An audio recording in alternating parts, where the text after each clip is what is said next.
Selamat malam pemirsa Duta TV, kembali bersama saya Diana Rosianti dalam Bincang Bisnis.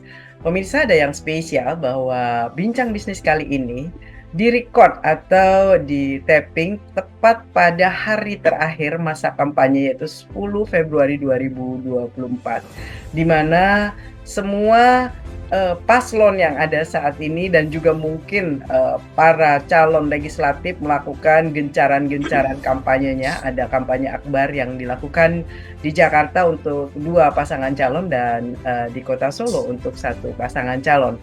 Kita tidak ingin bicara soal politik ansihnya, tetapi kita tetap ingin melihat bahwa di dalam perhelatan politik ini ada banyak uang berputar, ada banyak teknik dan strategi marketing yang terjadi, dan kita akan melihat hasilnya seperti apa.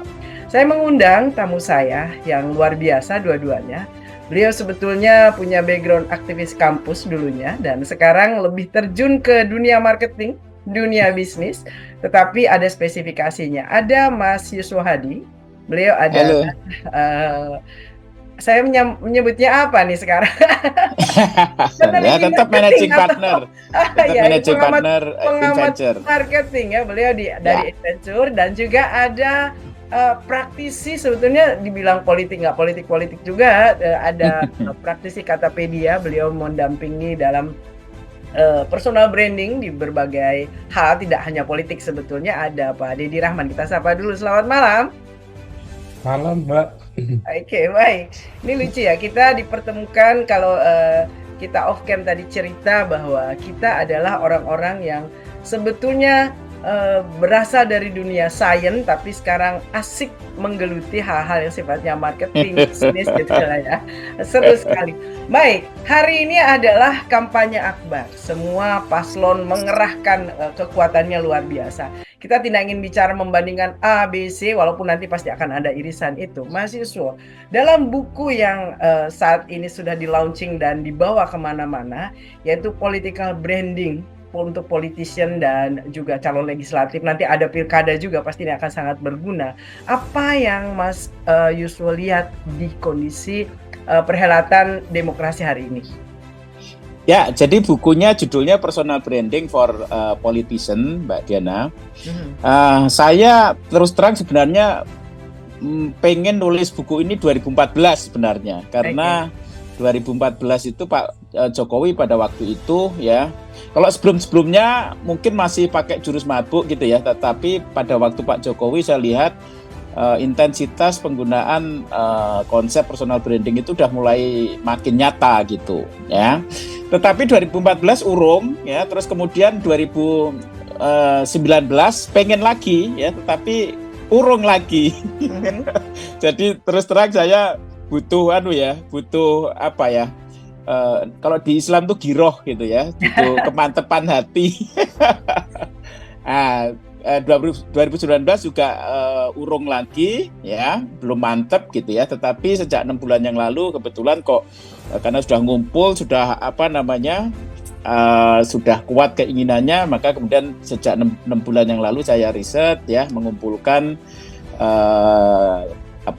konsep dan case ya, karena buku ini mengandung 35 case sih, saya tulis semua para politisi ya, mulai dari yang di Senayan, ada yang eksekutif ya, kemudian ada yang aktivis mahasiswa, jadi berbagai background, ada yang wanita gitu ya, profesional segala macam, jadi berbagai latar belakang yang mereka masuk ke politisi. Terus kemudian saya juga menyiapkan modelnya ya, konsepnya.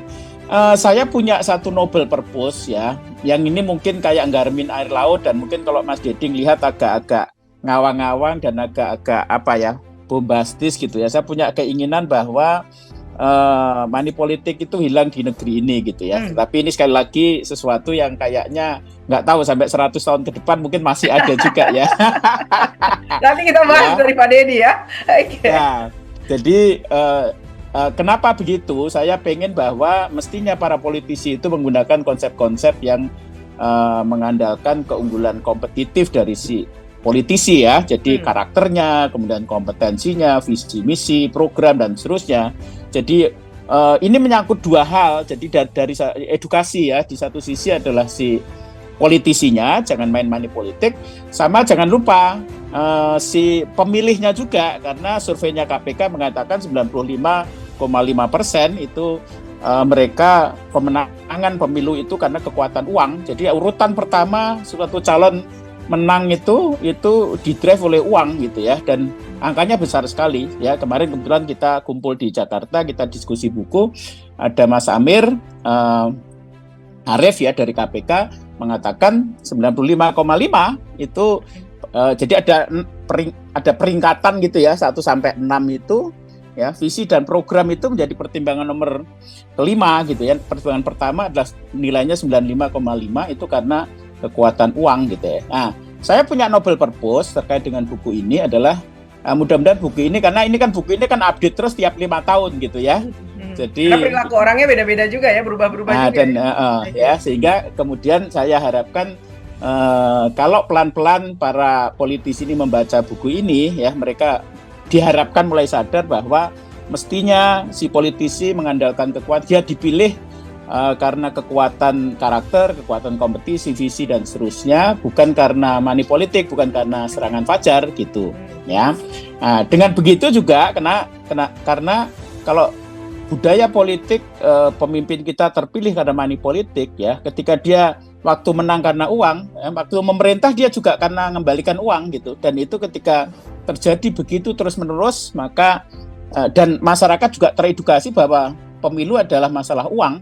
Maka saya sangat memprihatinkan pemimpin-pemimpin di negeri ini ya, apakah presiden, apakah di legislatif, apakah di daerah ya, pilkada di daerah, mereka adalah pemimpin-pemimpin yang menang karena uang gitu, sehingga semua kebijakannya, semua tingkah lakunya didrive oleh ya pada waktu memimpin oleh bagaimana menggalikan uang yang dia sudah keluarkan pada saat dia menang gitu ya. Ini kan sangat menyedihkan dan pengaruhnya ke kita semua. Jadi saya membayangkan ini akan kerusakan moral, kerusakan yang luar biasa karakter dari bangsa ini kalau para pemimpin kita itu menangnya karena satu tindakan yang tidak beradab ya, tidak bagus ya, karena menang karena kekuatan uang. Makanya saya background-nya di strategi, background-nya di marketing, punya sedikit ilmu, saya mencoba untuk kontribusi bagaimana mereka seharusnya menggunakan prinsip-prinsip marketing, prinsip strategi, prinsip competitiveness ya, competitive advantage untuk memenangkan kontestasi politik dengan kekuatan karakter, kompetensi, visi, ya, narasi dan seterusnya. Gitu Mbak Jena. Baik. Kita bicara idealisme, bicara seharusnya tadi Mas Iwo sudah sampaikan, kita harapan-harapan kepada para pelaku politik ya, entah itu nanti yang menjadi di pileg maupun juga di pemimpin, entah itu kepala daerah ataupun juga negara ini. Tetapi faktanya, kita bicara fakta dulu ya, kita bicara fakta bahwa orang bicara lebih senang dengan serangan darat, istilahnya gitu, serangan darat, serangan fajar dibanding dengan serangan udara yang berupa digital marketing, entah apapun namanya. Pak Dedi di Katapedia ini sering mendampingi banyak caleg, banyak paslon dan lain sebagainya. Faktanya termasuk sampai dengan tahun 2024 ini kondisi kita seperti apa, Pak? Oke, jadi gini Mbak, biasanya kemudian kalau bicara fakta itu, saya bicara juga dengan para petahana yang udah jadi gitu ya. Jadi caleg-caleg yang maju lagi dan sebelumnya dia juga menjadi anggota DPR RI ataupun DPRD provinsi. Nah, dia maju lagi, dia akan kemudian ngobrol dengan saya bahwa kenyataannya di lapangan itu sebenarnya tidak terlalu sangat mengkhawatirkan ya. Jadi dia bagi ada 3 pemilih. Jadi ada pemilih yang rasional, memang dia mencari rekam jejak. Ini sekitar 1/3-nya, 30%-an. Ada juga yang sifatnya emosional, jadi kesamaan dalam hal identitas, entah partai politik, agama, dan lain-lainnya. Nah, yang terakhir yang memang mengkhawatirkan kita semua sebenarnya yang terkait sama pemilih transaksional, ya. Transaksional. Nah, ini mereka bilang, jadi teman-teman politisi, kita butuh eksekusi, Mas Dep. Jadi bukan money politik istilahnya, tapi eksekusi. Jadi kita butuh tetap juga mendapatkan suara mereka, yang mereka memang sifatnya transaksional, harus dibayar di hari H agar kemudian bisa mencoblos mereka. Cuma jumlahnya ini sebenarnya adalah sekitar 30%-an. Hal yang sama juga pernah dilakukan survei oleh Kang E.F. Saifullah ya. Jadi saya banyak kerjasama dengan beliau kalau terkait pilkada. Jadi saya urusan perang udara, beliau urusan perang darat. Nah itu juga beliau melakukan survei yang di setiap dapil itu beliau dapat datanya bahwa yang membutuhkan uang untuk memilih itu sekitar 30%, 30-40% lah ya, sepertiganya. Tetapi agak sulit menang kalau ini nggak di-handle. Makanya dibutuhkan dana juga, dana eksekusi namanya. Nah, namun dalam prakteknya kita harus benar-benar bisa tahu yang mana pemilih transaksional, yang mana pemilih rasional, yang mana pemilih emosional. Karena kalau kita salah memberikan uang ke pemilih emosional dan pemilih rasional, itu bisa jadi backfire. Mereka jadi bisa marah. Aku milihmu bukan karena uang ini gitu loh. Ya, itu jadi bikin kesel.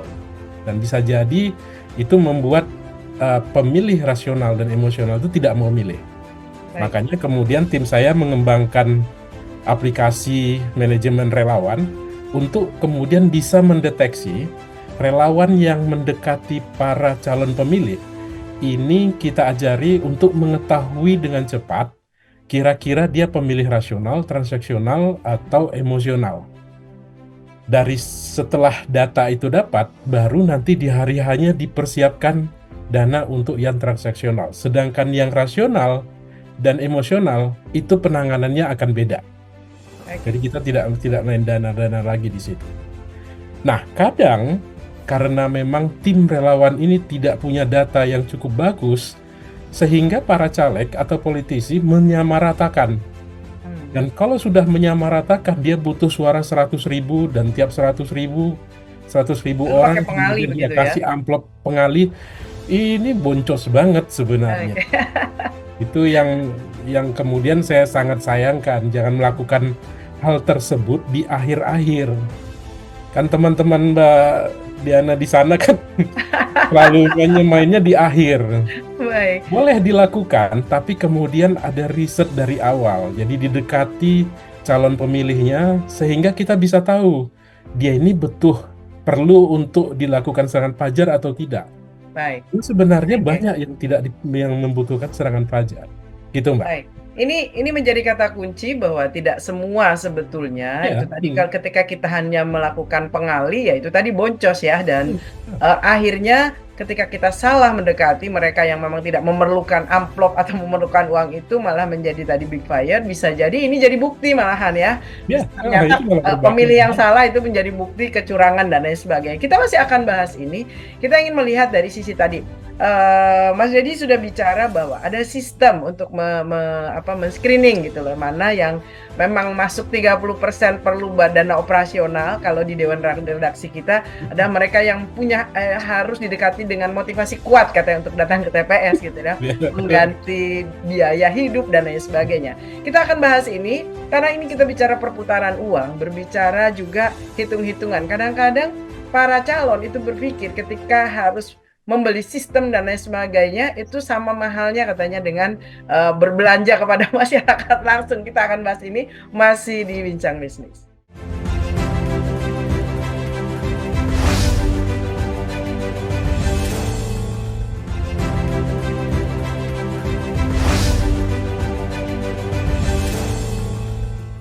Masih di Bincang Bisnis, kita masih dengan Mas Yuswohadi dan Mas Dedi. Kita bicara apa yang sudah diteliti oleh timnya Mas Yuswo dan juga fakta lapangan. Tadi kita bicara sebetulnya money politik itu kan seperti supply and demand, ujungnya seperti itu. Kalau kita menginginkan itu tidak terjadi nih, di mana titiknya untuk memutus. Tapi kita masih bicara adalah faktual-faktual yang ada. Hasil penelitian Mas Yuswo sendiri, sekuat apa political branding dari orang-orang yang memang ingin dipilih itu bisa lama-lama mengikis tadi money politik yang akan ada? Ya, jadi saya sih menyadari dari awal ya, kenapa makanya saya muncul, karena saya backgroundnya aktivis ya, jadi setiap kali pemilu muncul keresahan-keresahan itu, walaupun saya katakan itu kayak garemin air laut ya, karena betul ini adalah supply and demand, jadi kedua belah pihak diuntungkan ya, mekanismenya menjadi semakin sederhana ya ketika kemudian pemilu disikapi sebagai satu transaksi begitu ya. Makanya saya terus terang juga melihat ya bahwa ini adalah upaya sistematik yang mungkin bagian dari upaya untuk mempercerdas gitu ya praktek demokrasi di Indonesia ya. Jadi kalau melihat survei yang dilakukan banyak pihak mengenai bahwa pentingnya uang ini rasanya sulit terkikis gitu ya. Tetapi menurut saya dengan tingkat pendidikan kita yang semakin baik ya, nyatanya di Amerika ya walaupun sudah maju pun kan tetap ada ya. Tetapi tadi memang ada segmen-segmen ya, dan ketika penduduk kita ini kan sebagian besar kan ya masih butuh kayak begitu ya. Tetapi dengan semakin cerdasnya mereka pelan-pelan ya, mereka akan semakin melihat ya para politisi itu dari sisi yang memang betul-betul kompetensi dan seterusnya gitu ya. Tetapi saya kira memang prosesnya akan lambat Mbak Diana. Jadi prosesnya agak lama.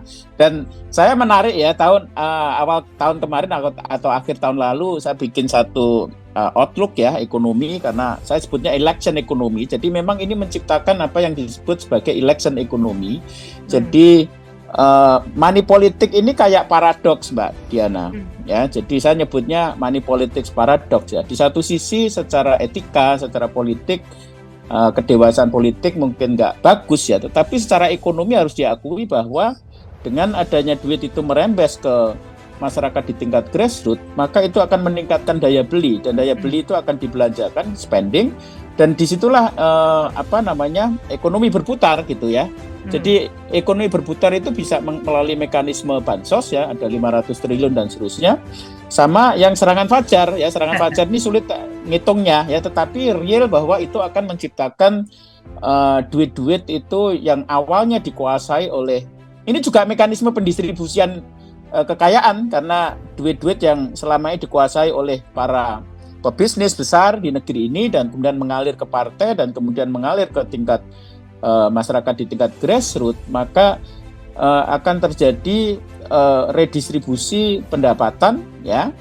Dan ketika ini berlangsung kan sepanjang tahun kan, karena pilkada juga masih di November ya, sehingga itu akan meningkatkan daya beli masyarakat, kemudian itu dibelanjakan di Indomaret dan seterusnya ya, maka ekonomi akan berputar gitu ya. Jadi ini dilematisnya di situ ya, di satu sisi jelek, di sisi lain bagus ya. Dan bagi bayangkan kalau ada supply demand, dua belah pihak diuntungkan ya, terjadi hubungan mutualistik, maka memang akan sulit terkikis gitu Mbak Diana ya. Tetapi kan kita mesti nggak boleh menyerah gitu ya. Makanya walaupun buku ini mungkin tadi saya katakan menggaramin air laut, tapi saya kira tetap perlu upaya itu ya untuk menyadarkan setiap, dan dengan sekarang ini rame-rame ya, selama 3 bulan ini rame-rame, itu sekaligus sebenarnya mengedukasi masyarakat untuk melihat calon itu tidak hanya dari sisi serangan fajar, tapi juga dari sisi mereka itu punya kompetensi, dia mumpuni sebagai pemimpin atau tidak ya. Karena dengan hasil pemimpin yang bagus-bagus ini itu bagus untuk kita gitu ya. Tetapi kalau pemimpin yang dihasilkan adalah dari kekuatan duit ya, belum tentu bagus ya. Maka itu juga nggak bagus untuk negara ini gitu. Gitu Mbak Diana. Baik. Tampaknya nanti demografi yang akan sedikit mencuci keadaan ini ya, ketika generasi-generasi muda ini, mungkin generasi muda tidak seperti yang grassroots yang ada saat ini. Tapi kita ingin tahu dari Mas Dedi nih posisinya. Banyak para pelaku politik itu mengatakan itu bagian dari ongkos politik, dan mereka sudah berhitung, khususnya untuk para incumbent ya, sudah berhitung misalkan untuk di pileg saja 5 tahun ya, setahunnya lah untuk ongkos politiknya gitu kan.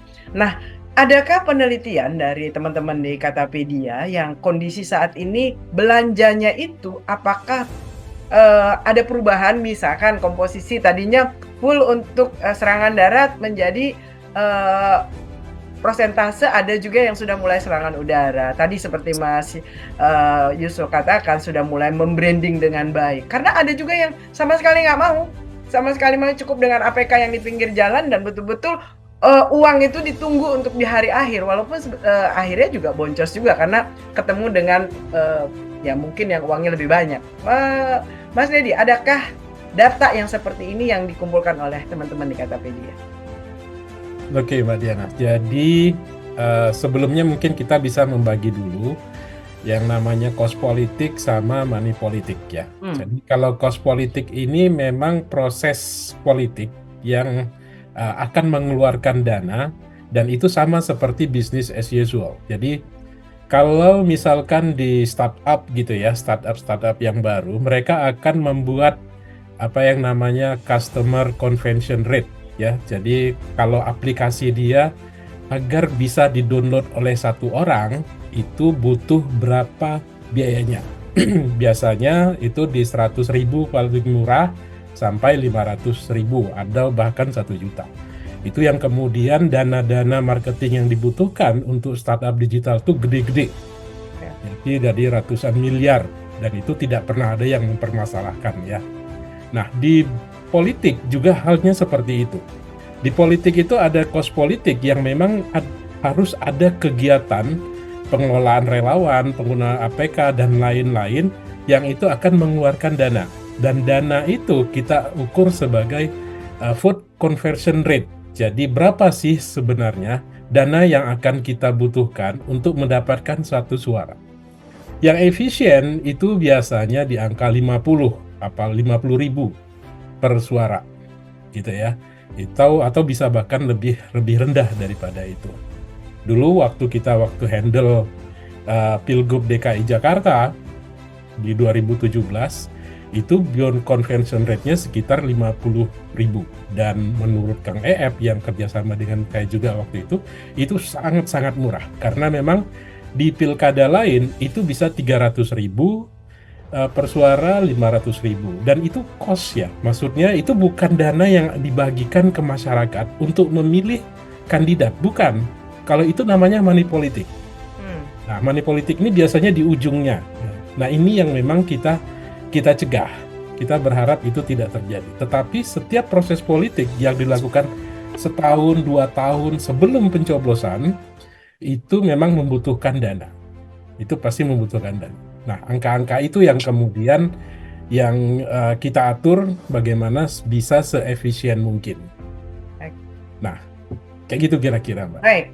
Artinya memang tidak bisa orang yang mau terjun ke politik terjun bebas tanpa pegang apapun gitu ya, kecuali ada bohirnya katanya begitu ya. Iya, jadi gini, politik itu ada yang disebut juga modal sosial. Yes. Kalau modal sosialnya sangat tinggi gitu kan ya, modal sangat sosialnya sangat tinggi, biasanya dia mengerjakannya itu bahkan 5 tahun sebelum pencoblosan. Dia gerak di sebuah organisasi, terutama organisasi yang ada di dapilnya, dia bangun brandingnya, itu akan sangat-sangat murah sekali. Bahkan saya pernah dengar ada yang kemudian hanya membutuhkan 300 juta untuk bisa menang di DPR RI. Padahal yang menjadi pedoman umum buat caleg-caleg DPR RI di dapil tersebut dan di sekitarnya itu minimal harus punya 10M. Itu juga belum tentu menang. Jadi itu benar-benar cost politik. Urusan untuk serangan fajar beda lagi ya. Tapi karena dia sudah membangun sejak awal 5 tahun sebelum pencoblosan, maka kemudian orang sudah sangat kenal dan sangat menyukainya. Sehingga dana terakhir yang dibutuhkan itu hanya kemudian untuk menyebarluaskan informasi bagaimana cara memilih dia. Itu aja. Dan itu hampir hanya 300 juta. Itu sangat-sangat murah. Di mana di dapil dia itu ada yang habis 20 miliar dan nggak jadi. Oke, ini menjadi menarik. Kita nanti akan bahas ada apa di bukunya Mas Iwo ini. Contoh-contoh mungkin kita lihat mana yang paling kuat secara personal brandingnya, yang sudah tadi seperti Mas Dedi katakan ada orang yang 5 tahun memang sudah bekerja, dan pastinya itu ada kos politik ya. Kos politiknya ya murah mahal itu kan menjadi relatif. Tapi kita akan bahas ada apa di buku itu, dan mari kita sama-sama kritisi. Mungkin Mas Dedi juga punya pendapat lain dari buku tersebut atau dari profiling yang dibikin oleh Mas Iwo. Kita kembali masih di Bincang Bisnis.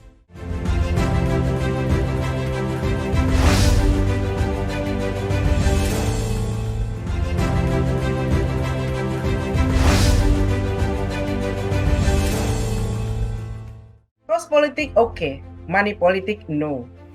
Political branding oke, money politik no. Itu yang ingin sekali kita ajak kepada masyarakat untuk bisa lama-lama mengikis supply and demand-nya inilah, sehingga paling tidak minimum lah ya. Tadi Pak Mas Dedi sudah menceritakan juga bahwa ada hal-hal yang memang pada akhirnya ya mungkin sekedar ongkos silaturahim dan lain sebagainya, itu untuk proses pengenalan itu menjadi kos politik, itu nggak masalah. Pulangnya ya bawa sarung, bawa ini masih oke. Tetapi ketika serangan fajar itu benar-benar money politik. Nah ini agak-agak repot sih. Ada orang juga yang mengatakan itu sebuah permisif saja dari kita terhadap pokoknya all yang menggunakan uang kepada masyarakat itu money politik. Nah ini yang harus kita bersihkan. Saya ingin ke bukunya Mas Iwo dulu. Ini kan banyak tokoh yang disoroti. Mungkin juga perjalanan membranding dirinya ya. Dari kita yakin mereka juga pasti di ujung-ujungnya tim teknisnya ada juga yang melakukan pendekatan kepada yang 30% itu seperti tadi Pak Dedi bilang ya. Karena untuk memenangkan kondisinya. Silakan Mas Iwo, mungkin di-highlight saja yang paling penting untuk diketahui dan secara profiling itu menarik. Ya, jadi mungkin secara umum dulu ya. Saya tadi nyambung ke Mas Dedi ya, bahwa saya ingin meluruskan banyak pendapat bahwa branding itu pencitraan. Itu yang selalu orang mengatakan branding itu pencitraan ya. Jadi makanya personal branding itu bukan pencitraan dan bukan hanya dilakukan 5 tahun sekali pada saat kontestasi politik gitu ya. Jadi betul tadi Mas Dedi. Jadi kita mempersiapkan. Kenapa petahana itu makin kuat ya? Karena dia di dapilnya dia bangun terus brandnya gitu. Yang namanya brand itu bukan masalah pencitraan, Mbak Diana. Brand itu seberapa dia karakternya makin mulia, ya, seberapa kompetensinya ya sebagai pemimpin makin kuat, ya. Bagaimana visi programnya itu tajam, ya. Itu semua membentuk ya apa yang sudah dilakukan. Itu akan membentuk persepsi. Ya, jadi bukan lipstick atau bukan pencitraan sesaat. Itu pertama yang saya ingin katakan di dalam buku ini. Makanya saya bilang menggunakan pendekatan marketing strategik bukan money politik gitu ya. Jadi proses branding ya. Ini kalau di dalam ilmu branding ya, ini yang semua orang banyak nggak tahu. Ya, namanya brand equity dibangun oleh apa yang sudah dideliver oleh seseorang ya, seorang politisi ya, terkait dengan dia mimpin, dia melakukan kegiatan social capital dan seterusnya. Itu yang dibangun secara bertahun-tahun berkumulasi, itulah yang disebut brand. Yang namanya brand equity itu bukan sesuatu misalnya Gemoy gitu ya, tiba-tiba muncul Gemoy gitu. Itu bukan branding ya. Yang namanya branding, yang namanya personal branding adalah bagaimana seseorang politisi ya membangun setahap demi setahap ya, membangun social capital ya, dengan mengacu kepada karakternya, mengacu kepada kompetensinya ya, kemampuan dia memimpin ya. Nah, makanya ketika seorang calon itu menang dan kemudian dia memenangkan kontestasi politik, bukan berarti personal brandingnya berhenti gitu. Justru dimulai, bangun personal branding itu dimulai ketika dia menang ya.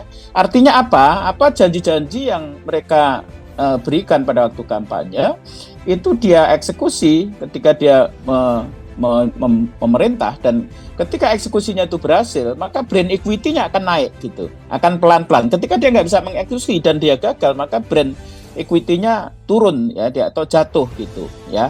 Nah, sehingga saya mengatakan branding is about delivering the promise gitu ya. Kita promise dan itu dideliver melalui eksekusi, melalui program gitu. Dan ketika itu tercapai ya, kita delivering what politician promise, itulah brand gitu.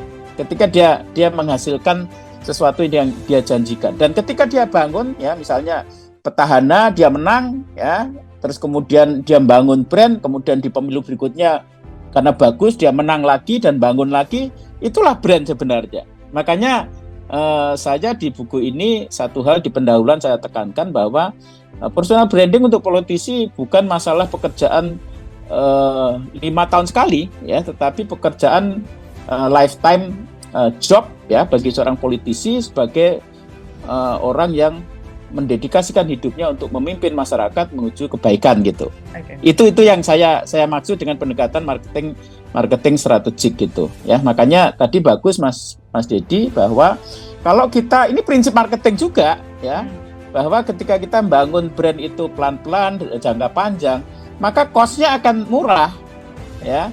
Ya, cost-nya mahal adalah ketika dia nggak punya apa-apa, awareness juga nggak punya, ya, terus kemudian nggak punya prestasi, maka dia nggak mampu, maka akhirnya kegagalan brand itu membuat dia bayar gitu.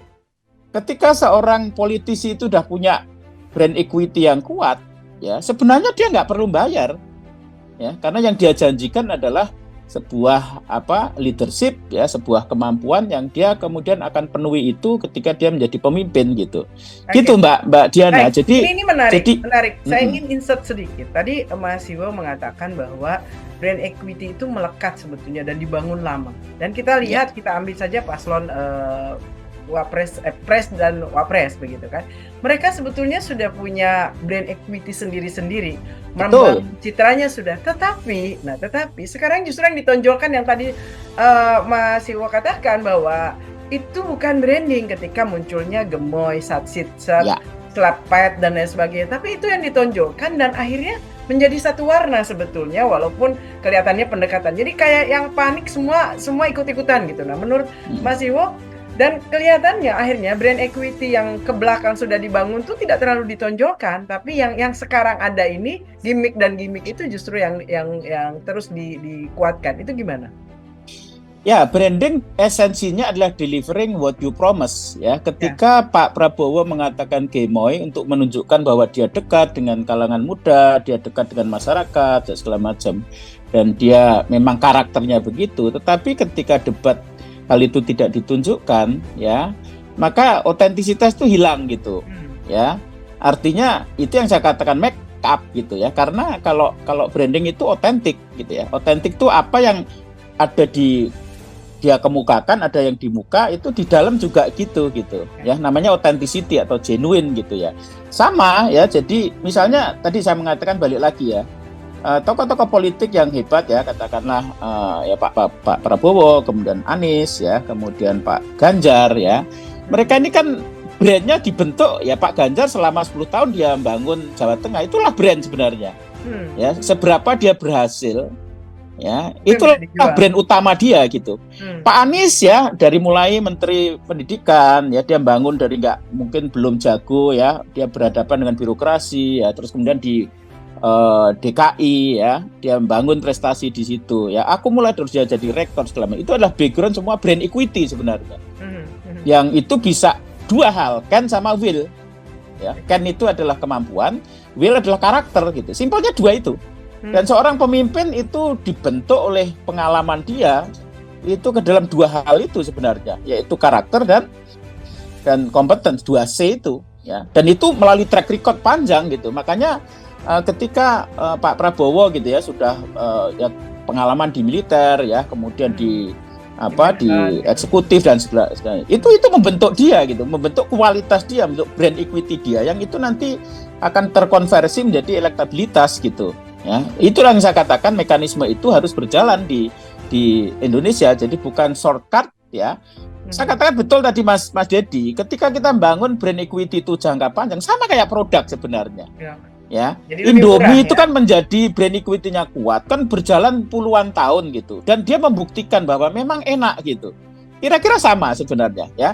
Jadi Anies juga mungkin 10 tahun yang lalu belum punya prestasi, ya, brand equity-nya rendah, tetapi ketika dia sudah ngalami jadi Menteri Pendidikan, dia sudah ngalami jadi gubernur, ya, begitu juga Pak Ganjar, ya, jadi anggota DPR, ya. memperjuangkan nasib rakyat di DPR ya, kemudian dia terjun di eksekutif untuk gubernur, itulah brand equity dari sisi Ken. Nah, tetapi selama dia memimpin itu, otomatis karakter dia akan terbentuk ya, kepedulian kepada rakyat ya, empati, dan itu akan terbentuk kan sama Will itu. Jadi saya katakan bahwa branding is not about gemoy yang tiba-tiba lahir gitu, enggak begitu. Itu yang pengen saya luruskan ya, bahwa saya katakan bahwa pendekatan marketing strategik ya? Itu begitu gitu. Itu yang betul. Baik, Mas Dedi. Yes. Komentari soal ini tadi kita brand equity yang berjalan panjang, apalagi tadi sudah ada contohnya, lalu dengan ya kita anggap gimmick-gimmick di akhir ini yang terus dimainkan, dan pada akhirnya apakah itu blunder atau tidak ya kita lihat saja nanti hasilnya seperti apa kalau Mas Dedi lihat. Jadi kalau di tim kita juga memang melakukan proses awal personal branding gitu ya. Cuma memang agak sedikit dengan berbeda dengan pandangan yang lain. Kalau di Katapedia pencitraan itu tidak negatif. Jadi pencitraan itu biasa aja gitu kan ya. Yang kita lakukan, karena saya dari teknik fisika, saya pernah belajar tentang image processing. Image processing itu adalah pencitraan ya. Kita bicara tentang pencitraan. Pencitraan itu kalau misalkan kita tahu citra satelit ya, citra satelit itu foto dari satelit sebenarnya samar-samar. Akan tetapi kemudian kita menggunakan menggunakan data lain terhadap foto segala macam gitu kan ya, sehingga citra satelit tersebut, hasil foto satelit itu kita perbaiki menjadi sangat jelas dan sangat tepat, lebih akurat. Jadi pencitraan itu yang kalau di Katapedia itu proses untuk melihat dari personal branding yang tadinya agak samar-samar itu menjadi sangat jelas, dan kita akan bangun, kita kuatkan. Sehingga proses personal branding di Katapedia biasanya kita akan lakukan interview selama 1-2 jam, ngobrol-ngobrol santai, seperti yang kita lakukan dengan teman Mbak Diana, gitu kan ya. Kita ngobrol santai selama 1 jam, itu kemudian kita akan bisa ngelihat personal branding seperti apa, jadi DNA dia, istilah kalau Pak dia, jati diri beliau itu sebenarnya seperti apa? Apakah dia ramah? Apakah kemudian dia suka joke? Apakah kemudian dia visioner? Apakah dia... Nah, begitu kita ketemu, maka konten-konten itu yang kita poles terus. Jadi artinya tidak jauh dari DNA-nya dia ya? Benar, nggak boleh jauh. Nggak boleh jauh. Karena kalau jauh itu jadi pemalsuan ya. Dia jadi tidak menjadi dirinya sendiri. Dan kalau dia tidak menjadi dirinya sendiri, itu nanti kalau dia di lapangan, itu akan sangat-sangat sulit sekali gitu kan ya. Orang ngelihatnya kaget, loh di sosmed kesannya begini, kenapa kemudian di lapangan makanya berbeda. Nah itu berbahaya sekali. Makanya saya tidak pernah mau mengizinkan tim saya itu membangun personal branding kandidat itu berbeda dari jati dirinya. Kita harus dapatkan itu, kemudian kita habiskan explore di situ. Jadi kayak citra satelit tadi, walaupun dapat gambarannya samar, tapi dengan menggunakan berbagai data, sehingga gambar citra satelit itu menjadi benar-benar akurat dan sangat kuat dan bisa dinikmati semua orang. Nah, itu proses pencitraan di Katapedia. Jadi pesannya kepada mereka yang memang membutuhkan teman untuk membantu membangun personal branding itu harus hati-hati. Kalau hanya memoles, apalagi jauh dari DNA-nya, wah itu yang bahaya. Kita pasti akan bahas. Banyak terjadi, semua orang merasa bisa melakukan personal branding, entah itu pribadi ataupun mungkin dengan orang yang kurang pengalaman, tetapi hasilnya menjadi tidak maksimal. Lalu pada akhirnya menghujat kepada mereka-mereka, ya tadi pencitraan itu menjadi buruk. Kita akan kembali masih dibahas di Bincang Bisnis.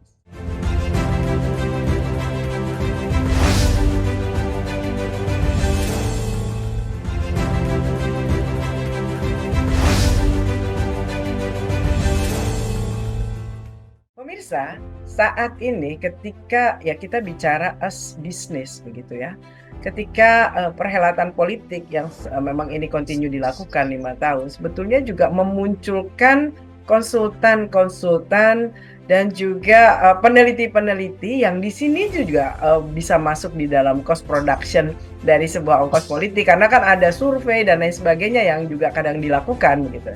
Nah, kita ke Mas Iwo dulu atau Kang Yuswo, saya manggilnya begitu. Sebetulnya kadang-kadang ini karena kita salah memilih teman untuk pendampingan, sehingga menjadi salah tadi seperti yang Mas Dedi katakan bahwa citranya itu ketika kita bilang pencitraan tuh akhirnya jadi negatif, padahal seharusnya pencitraan tuh ya pencitraan yang tidak jauh dari DNA-nya. Mas Iwo, kalau kita memilih untuk ini teman-teman yang nanti mungkin kalau Pilpres dan Pileg kan sudah akan selesai ini hari Rabu depan tanggal 14, tetapi masih akan ada pilkada. Kalau nanti misalkan ada orang-orang yang membutuhkan pendampingan, sebetulnya pendampingan yang tepat itu seperti apa? Karena kadang-kadang ada yang pede aja, tanpa punya background apapun ya sudah lakukan di tim sesnya, tetapi ngawur akhirnya. Nah ini gimana Mas Iwo? Ya, jadi ilmu mengenai bagaimana personal branding atau menyiapkan politisi untuk menang di kontestasi politik ini ilmunya udah ratusan tahun gitu ya, dan metodenya sudah ada ya. Makanya saya mencoba dari disiplin marketing mencoba untuk meringkasnya, membuatnya menjadi satu model gitu ya, agar itu bisa menjadi guidance ya. Ya insya Allah dengan nggak usah pendamping tim ses ya, kalau baca buku ini mudah-mudahan bisa didampingi oleh buku ya. Bisa mudah-mudahan. Jadi nggak begitu mahal ya kan. Nah, bukunya kan nggak begitu mahal gitu ya. Ya tapi tetap sih butuh ya. Tapi intinya gini bahwa kalau kita menggunakan pendekatan-pendekatan yang benar, sebenarnya mereka bisa menjalankan itu secara sistematik gitu ya. Tadi misalnya ketika pencitraan tidak sesuai dengan, tidak terjadi authenticity ya, pencitraan tidak sesuai dengan karakter ya, sesuai dengan DNA brand dari personal brand ya, itu kan karena mereka tidak melakukan step-stepnya itu ya. Jadi misalnya kalau di buku saya sebelum maju maka ada yang namanya personal brand audit namanya. Itu 3 hal yang diukur. Yang pertama adalah melihat self ya, self itu tadi brand DNA. Terus jangan lupa ini marketing strategik ya. Mereka harus lihat customer ya. Customer itu dalam konteks political marketing adalah voters ya. Jadi kita harus tahu perilaku dari voters ini ya, secara psikografi, secara demografi dan seterusnya. Terus yang ketiga jangan lupa lihat kompetitor juga ya, karena kita ini persaingan. Kita persaingan ya, maka gitu kita harus lihat kelemahan dan kekuatan dari si kompetitor gitu. Jadi 3 ini di dalam competitive strategi itu, ilmu manajemen strategi itu udah ratusan tahun ya, dan sudah begitu memang prosesnya. Jadi yang pertama adalah 3C ya, kompetitor ya, company. Kalau di perusahaan ya, company itu self ya, artinya si politisinya. Kemudian si customer itulah voters, dan kemudian kompetitor gitu. Itu diaudit dan perlu survei untuk melihat itu ya. Jadi bagaimana karakter pemilih, dia maunya apa ya. Terus kemudian di kita kekuatannya apa segala macam. Terus dari situ setelah kita melakukan audit, kita merumuskan konsep mengenai kita. Ya tadi konsep DNA-nya tadi, konsep karakternya, konsep kompetensinya dan seterusnya, sampai kepada bagaimana mengkomunikasikan konsep diri itu ke stakeholders gitu ya, melalui media, melalui message ya, ada core message, ada tone, ada manners dan seterusnya. Itu ada ilmunya semua Mbak Diana ya, sehingga ini yang saya mencoba untuk edukasi ke mereka bahwa sebenarnya jalan menuju kemenangan itu tidak hanya satu, walaupun satu yaitu money politik gitu ya. Memang betul sekarang ini nggak bisa dihindari money politik, tapi ada jalan yang lain gitu ya, yang menggunakan pendekatan yang lebih benar gitu ya, menggunakan pendekatan strategik gitu Mbak. Jadi bisa didapatkan di mana nih Mas? Ini lagi cetak terbatas. Baru untuk Jogja sama Jakarta ya? Nanti akan di Tokopedia segala macam ada, tapi ini jangan nggak ngomong dulu, nanti takutnya nggak tersedia lagi ya, tapi nanti akan ada di jadi tunggu aja di sosmednya tunggu aja. Di sosmednya. Mas Dedi, tadi Mas Iwo sudah bicara bahwa ini ada buku bisa jadi guidance lah gitu kan, tetapi faktanya kan tidak semudah itu katanya, tidak semudah itu. Nah, ketika tadi melihat, menganalisa ataupun juga memilih konsultan untuk membantu atau teman untuk membantu, kira-kira kalau menurut Mas Dedi tuh yang harus seperti apa? Ini kan kata media jelas gitu kan, tetapi kan mungkin ada pilihan-pilihan lain. Apa yang supaya tidak zonk, karena kadang-kadang ada yang mengatakan bahwa konsultan itu bagian dari tim ses yang justru menghabiskan kos politik yang lebih besar gitu. Nah, ini seperti apa, Mas? Nah, menurut saya sih di tahap awal itu mungkin para kandidat bisa ngecek dulu bagaimana konsultan itu melakukan political mapping. Jadi yang persis seperti dibicarakan oleh Kang Siwo tadi, bahwa ada kemampuan untuk menganalisa dirinya, kekuatan kelemahannya, yang kedua kompetitornya, yang ketiga calon pemilihnya. Maka di Katapedia kita biasanya kemudian menggunakan itu secara digital aja, gitu kan ya. Kalau untuk mengetahui kekuatan dari paslon atau kandidat politisi, maka kita akan lakukan interview yang cukup mendalam walaupun dengan santai untuk mengetahui DNA-nya. Cuma DNA ini kan tidak semuanya kita gunakan. DNA ini personal branding ya, tidak semuanya kita gunakan kecuali itu memang cocok dengan calon pemilihnya. Makanya kita kemudian melakukan analisis terhadap pengguna sosial media di dapil beliau. Biasanya kita dapat informasinya detail dari Meta Audience Insight, sehingga kita tahu sebenarnya karakter pemilih berdasarkan kegiatan aktivitas sosial medianya, mereka itu behaviornya seperti apa. Dan ini harus kita buat match ya, kita harus cocokkan bagaimana DNA atau personal branding dari paslon tersebut itu sesuai dengan behavior dari netizen yang ada di dapilnya. Dan tentu kita harus bikin pembeda, sehingga kita melakukan riset kompetitor. Dan riset kompetitor kita pakai tools yang itu dengan sangat cepat kita bisa mengetahui dari sosial medianya kira-kira kompetitor ini itu beliau mengebranding dirinya itu seperti apa. Sehingga kita harus, kalau memang ada kesamaan, kita harus bikin jauh lebih kuat. Tapi akan lebih enak kalau kita bikin lebih berbeda. Itu lebih powerful sebenarnya. Nah, kalau kemudian konsultannya bisa melakukan hal seperti itu, saya pikir dia bukan konsultan abal-abal lah ya. Karena itu jadi modal awal bagaimana strategi pemenangan berikutnya. Political mapping itu. Gitu, Mbak. Oke, baik. Personal branding for politician.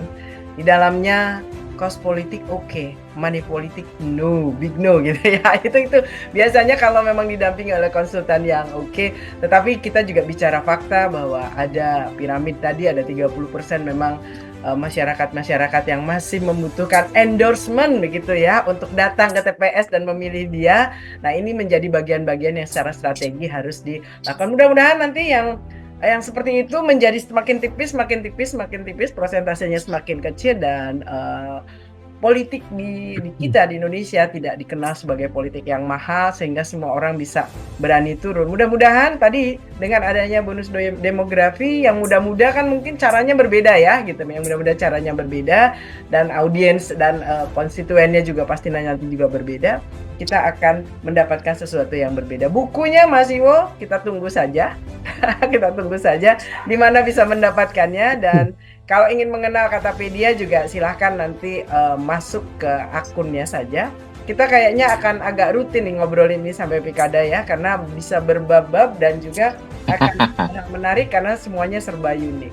Terima kasih Kang Yuswahadi, Mas Yuswahadi, Mas Dedi Rahman dari Inventure dan juga Thank you. Katapedia. Kita doakan bahwa segala sesuatunya damai-damai saja. Siapapun nanti yang kita masih berdiskusi ya, apakah 1 putaran atau 2 putaran, kita tunggu. Dan ini akan ditayangkan pas hari Rabu depan ketika pemilu pencoblosan dilakukan. Terima kasih, sukses untuk Inventure dan Katapedia. Makasih. Assalamualaikum warahmatullahi wabarakatuh. Salam.